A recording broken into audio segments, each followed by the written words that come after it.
Hello, this is David Waumsley. I'm back for a third interview. This one is with Chantal, who's based in Durban, South Africa, and she runs a web design company called onedaywebs.com.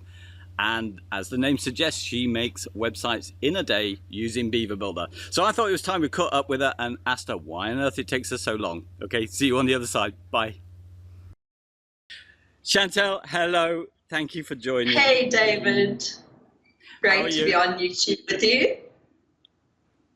Cool. Right. Shall I crack on straight away with the questions? Well, actually, yeah. I'll go on. This is the first time we've ever spoken to each other. Yeah, on Skype in real time, or for Facebook. I know. I've been stalking you for some time, so I've got a flavour for you because I've seen you do videos. Yeah. But do you do the same thing as me? I'm going off script here completely, but I start to make up stories for everybody on their Facebook group who I haven't seen.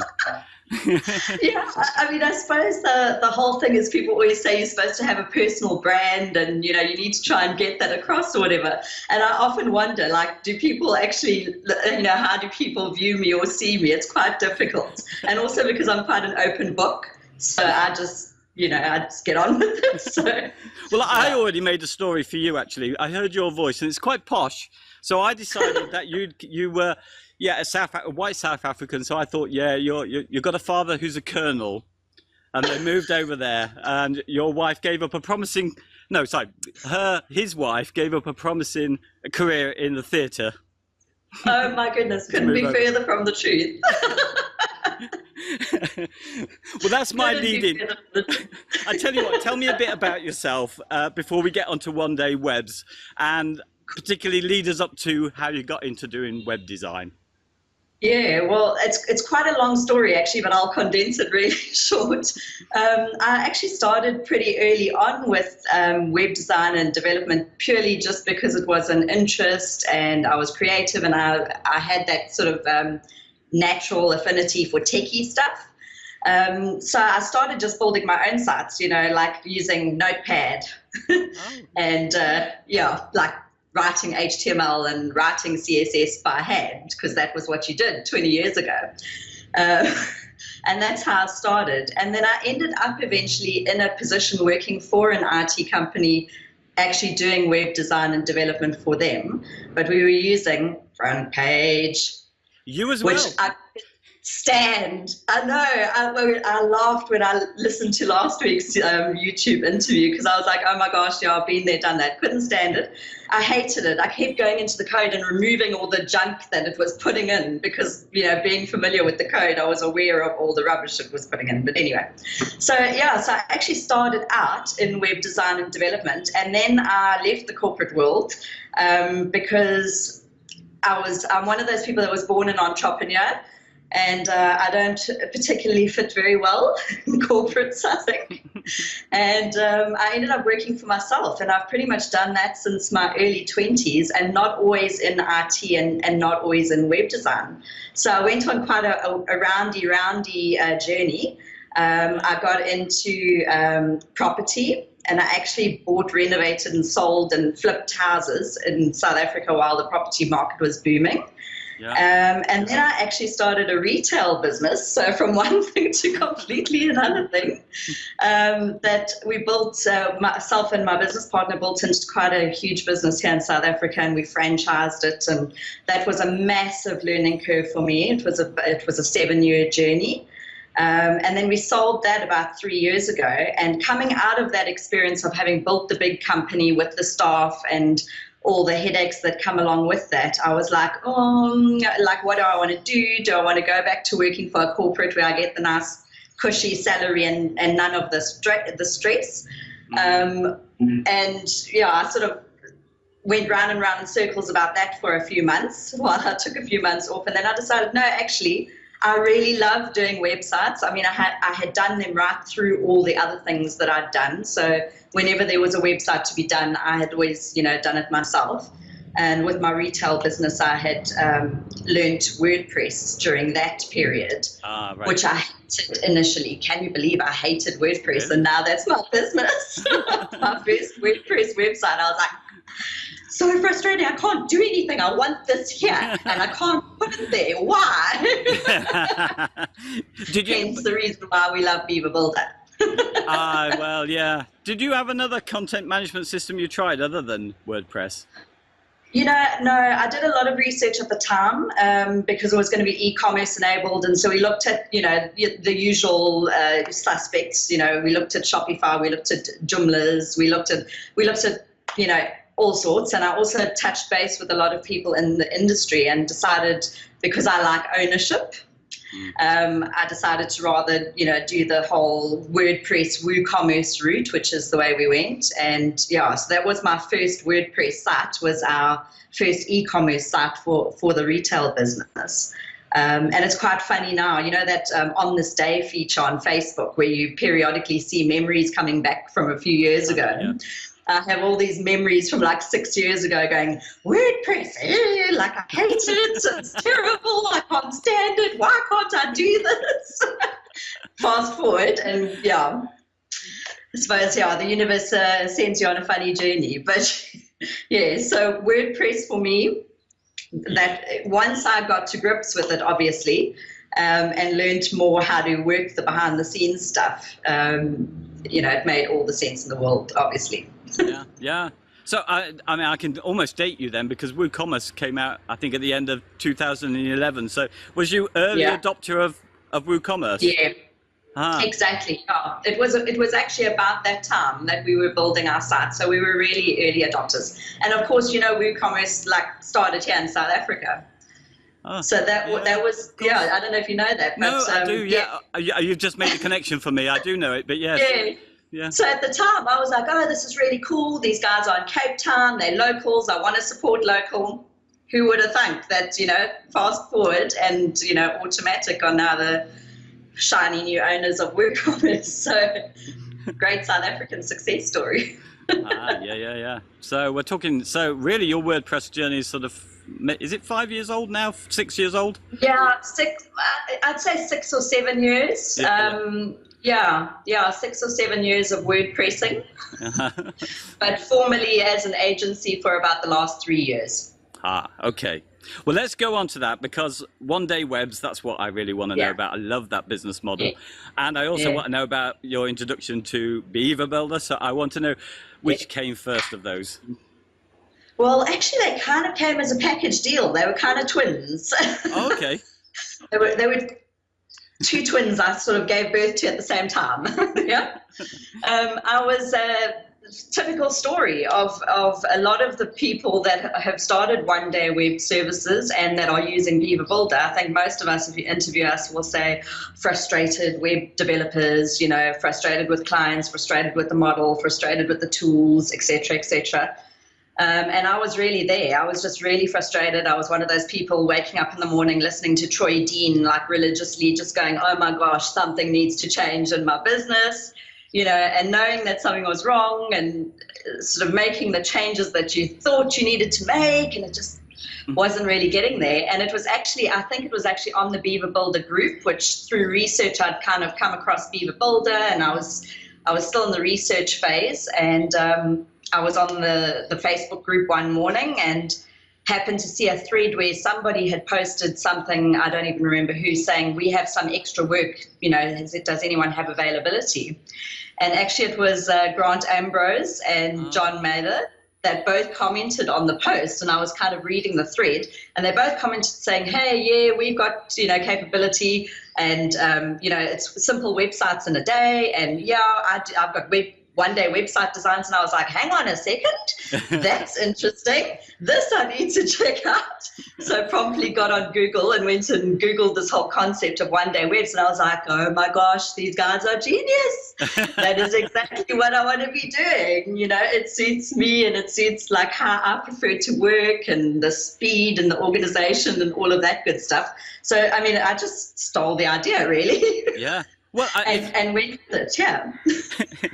In a way, it's been around a long time, actually, because I remember seeing people in a different form, in a way. In fact, somebody who's now got a page builder that I saw mentioned, Poodle Press, they are Brits and that, and they were doing One Day Web designs, but they were classing it as training. you know? Yeah, interesting. Yeah, and it was long before we had the proper page builders, but I think they started using Site Origins page builder, which is, Yeah. so Yeah, so yeah. that's basically the backstory. You know, saw a great idea. That was 6 o'clock in the morning, lying in bed on my iPhone, and by 6 p.m. I had registered onedaywebs.com and built the site in one day. So Wow, that's me. You know, I'm just like a when yeah. the opportunity strikes, I don't hesitate and I don't question. I just you know, if it sits well with me in my head and my heart, it's 150% go. Brilliant. Well, I do. You know, the thing is, actually, why I'm interested in interviewing you. Actually, you just reminded me of that there are so many similar things out there. Everybody having the same idea or copy, and it doesn't really matter. But yours actually is really quite active. Where I think other people I've heard about, you know, they stick it up in a day, but struggle to kind of get the work for it. You know.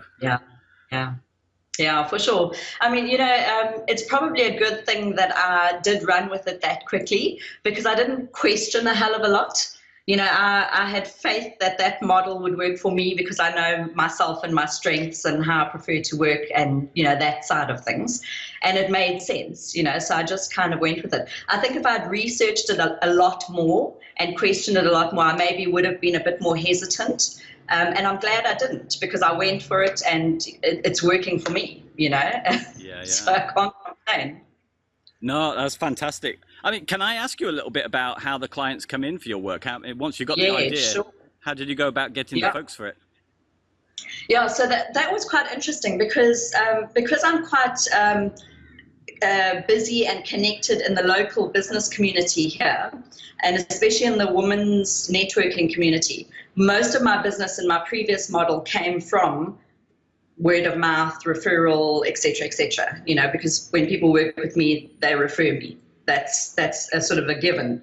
Like that is the way it has to be for me. And so I was very worried that here I was, first of all, making the decision to price my, you know, make my pricing structure dollar-based to appeal to an international market. And then I'm no one. I'm this little chick from Durban in South Africa. How am I going to reach the big wide world out there and get these internationals to use me? You know, so that was a big concern of mine. And I also didn't know how the idea would land with people. Like, I was very concerned that people would hear One Day Web and think, oh, they're getting like a cheap and nasty kind of website or like substandard service or substandard technology or whatever. So I was very concerned about how it would land.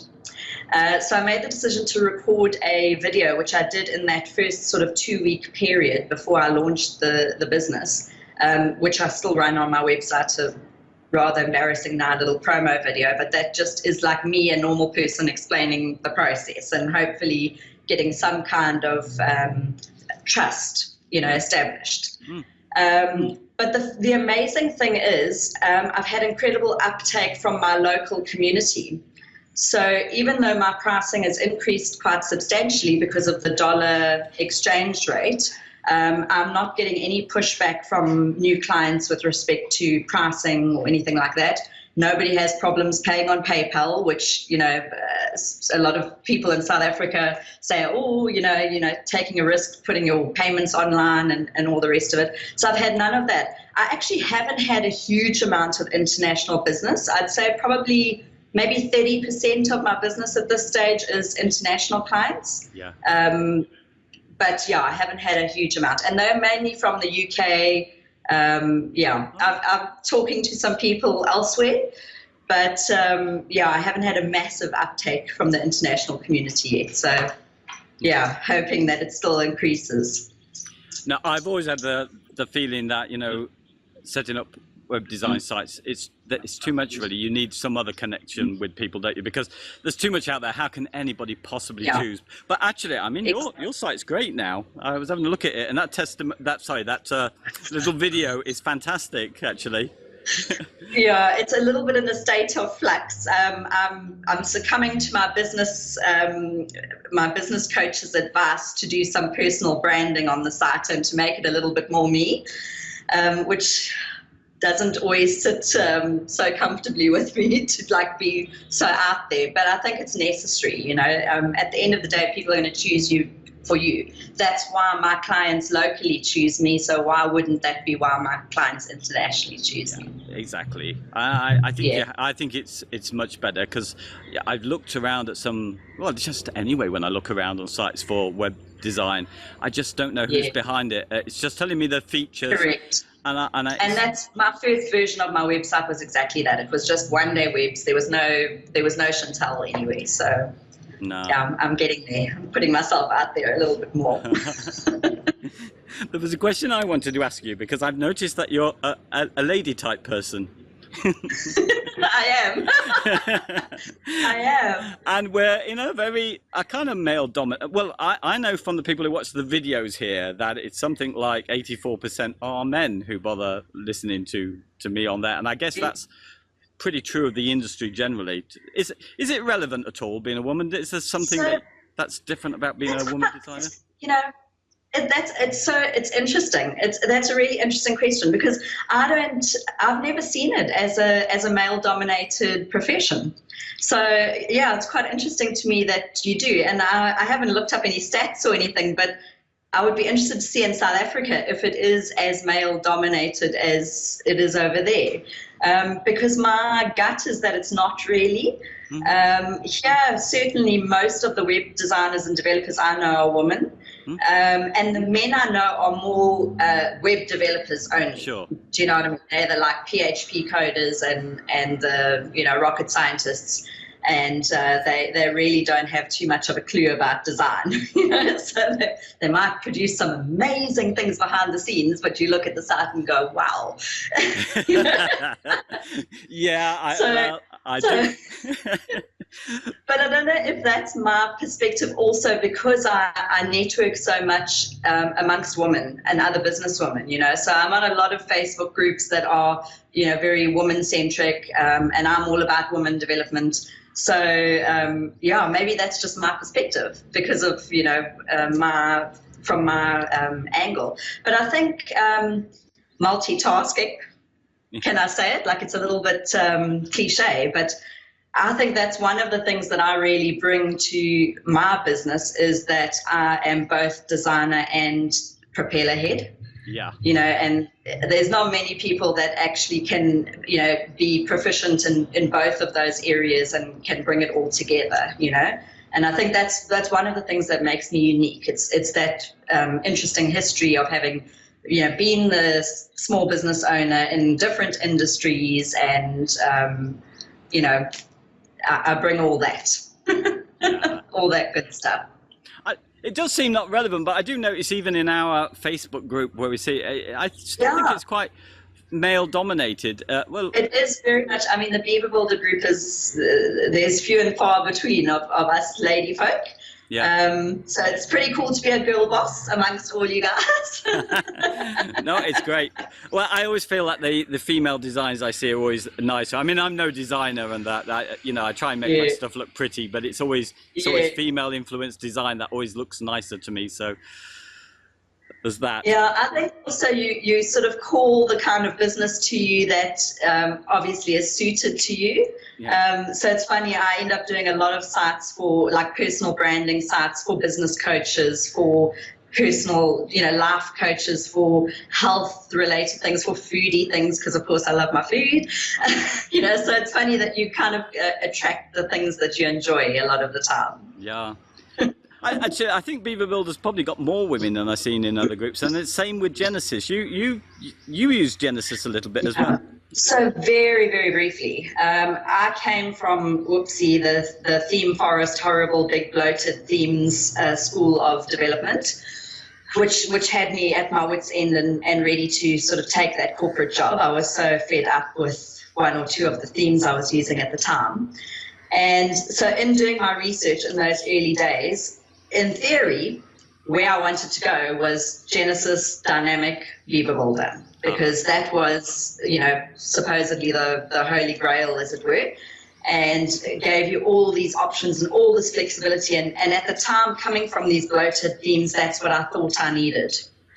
So I went that whole route and bought the whole kit and caboodle of Genesis and Dynamic and built not that many, maybe 3 or 4 sites with that combo, and was just getting really frustrated. I was going like, how am I going to do this in one day? Like, it's taking me a whole day just to get things, the colors I want on this. Like, it's not going to work, you know?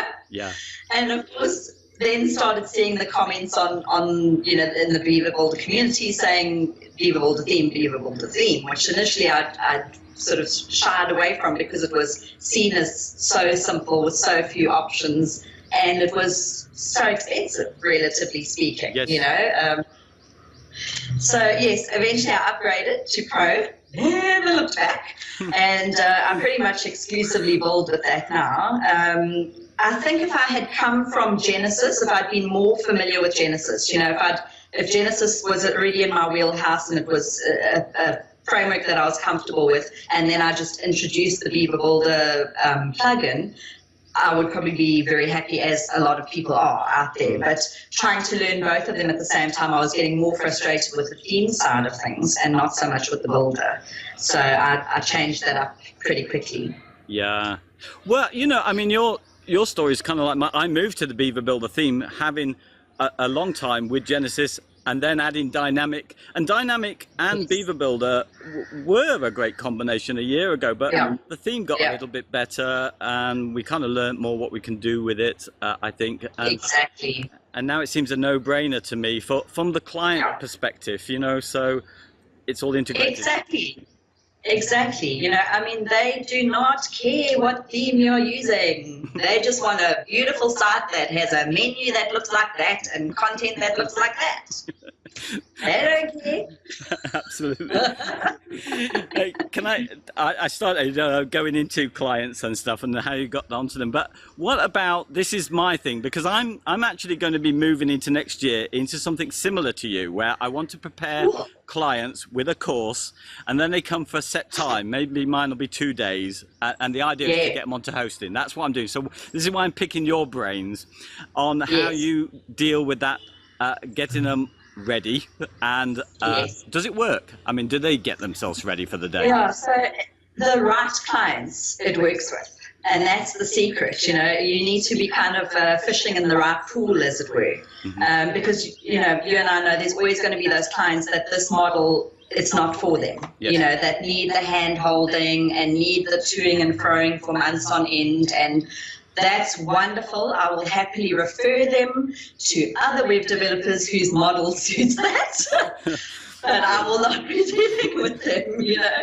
So I guess the whole, the preparation guide, you know, downloading the preparation guide and all that kind of thing is really the first sort of hurdle to kind of weed out your clients from the people that aren't your clients. And I think that's a huge lesson that I had to learn, because I'm a people pleaser by nature and I'm very giving by nature. You know, I tended to gather these clients that, you know, stole a lot of my time and a lot of my life for a very small amount of money. So less of those and more of the prepared ones, please.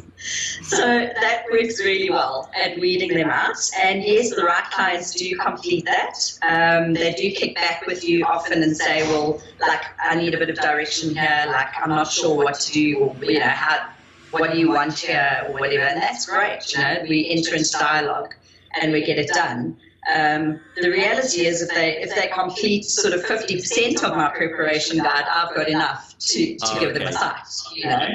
So I mean, and at the end of the day, they book their day. That's when the development is happening, you know. Whether you're prepared or not, that's when it's going to happen. So if I have to put in lorem ipsum, then that's what we'll do until you've finished your preparation. But, you know, my business is time-based and I need to move on it. So that's what we do in those cases. But I'm fairly flexible. If people need to move their dates forward and the rest of it, that's no problem. I'm not holding anyone over you know. And how's the 1 day work for you? How much are they doing in the day? Are you on a chat with a Skype or anything like that? Actually, not a hell of a lot. There's more interaction before and then sort of later on that day. So what I do before is obviously go through their content, their images, make sure that what I've received I can work with. And then typically what I do before is I actually do some kind of mock-up. So some kind of homepage, layout, design, whatever, based on their kind of business and whatever content I've received. And we to and fro on that and get sign-off, sort of design sign-off prior to the day. So the day is actually there just to bang out the rest of the site. On some smaller ones, I do it on the morning, but personally, I prefer to take a little bit more time and attention on the design. So if I've got time in the week, I typically do that beforehand. And then, since Beaver Builder, it's amazing. I get almost no changes with designs, which is just unbelievable to me, because coming from working with previous bloated themes where I couldn't do the things clients wanted, now I'm like, I can do anything. And then they don't ask me for any changes. I'm like, come on, give me a challenge. It's ironic, you got all the tools, but they're pretty happy with whatever you come up with, that's pretty much how the process works. And then I set up templates for them. So, if they've got, let's say, service pages that they're going to create more of over time, those I save as templates for them, and I train them on how to actually create their own pages going forward. So my model is pretty stupid from a financial perspective. Like, I don't want them coming back to me for hours and hours of extra web development work. That's not my model. Yeah. Well, it's the training I was thinking about. You see, my idea, I've still got to put into action yet, but that I would try and get them involved in the day, so the training went with the designing a little bit, so I'd get them putting up content. So are you doing a bit of that as well? Are they doing that? Yeah, so basically just via videos. So I record at the end of the day like a little personalized video tutorial where I log in as the user that I've created, and I sort of walk them through how to do blog posts, how to create new pages, how to do basic editing in Beaver Builder. And then I'm over time and slowly creating my own sort of library of generic training videos that I obviously put into that little dashboard thing that, Clark Marshall's wonderful idea that's now reality. I use that on all my sites, and I dump a whole lot of video tutorials in there. So if they want to learn how to do anything, like I want to do a pop-up, there's a video tutorial that says this is how you do a pop-up. Fantastic. Yeah. So, And the business model, for some people doing that business model, it's to get the client in to put them on a maintenance plan. Is that part of your deal? Is that a way that you can keep business going? So I have created a maintenance plan because obviously it makes business sense, and it also makes sense for the client. Because I am loath to have them just willy-nilly update things, because things do and can and do break, as you know. So I prefer to do that, and I do that as part of my package for the first 3 months or whatever, to kind of handhold them through the process and any bug fixing, and I'm on call if they need any help or whatever the case is for 3 months after we've done their site. But after that, I then want to move them onto a maintenance program, because at the end of the day, I'm going to spend time logging in and doing these updates, and it needs to be paid for. So I've created it. I haven't really started pushing it through my business yet, but it's something that I do plan to do. It does make sense. The model makes sense. So I think you'd be silly if you didn't do it. So yours developed kind of afterwards as a thought that ought to be later. Yeah, absolutely. And more so just from a business perspective, it just makes sense from a business perspective. Personally, if it was up to me, all I would do is build new websites, because that's just what I love doing and I'm passionate about doing, and I like new stuff all the time, and that's more where my passion lies. But from a business perspective, you need a couple of extra streams of income, and that's a great fairly passive stream of income. Yeah, it can build up as well. That's the thing, isn't it? And exactly. Exactly. And also, I mean, it's it's what clients seem to need. I think having Exactly. had clients over a long period of time, really, it's just sensible for them to have some kind of maintenance plan. I've not convinced many. So. Yeah. No, 100%. I'll be very interested to see if it does start getting taken up over time. You know, I've got literally a handful of clients on maintenance at the moment, so it's not like a big part of my business. But I do hosting as well. So especially for my local clients, I do most of their hosting. But to be honest, I find it's more admin pain and hard work than the money that you're getting in, you know. So yeah, so I don't know. We'll see where that goes. Hey, I don't know what I need to ask you next. I always do this when I try to interview people. I think, oh, I must have questions that. No, we've talked for quite a long time. Is there anything else that I should have been asking you? Yeah, no, I think that's really it. I'm really loving the Beaver community, and I love connecting with other developers and designers as well. So I think it's quite cool, and if anybody watches this and wants to connect with me, please friend me on Facebook and connect. My door is open, as it were. I love networking. It makes me feel like connected, you know, down here from the south end of South Africa. Yeah. It makes me connected with the rest of you real people out there. Yeah. Well, you're a real joy in the group there. I mean, I love some of the contributions you've made, particularly that walkthrough on setting up blog posts on Beaver Builder. That was so helpful to so many people.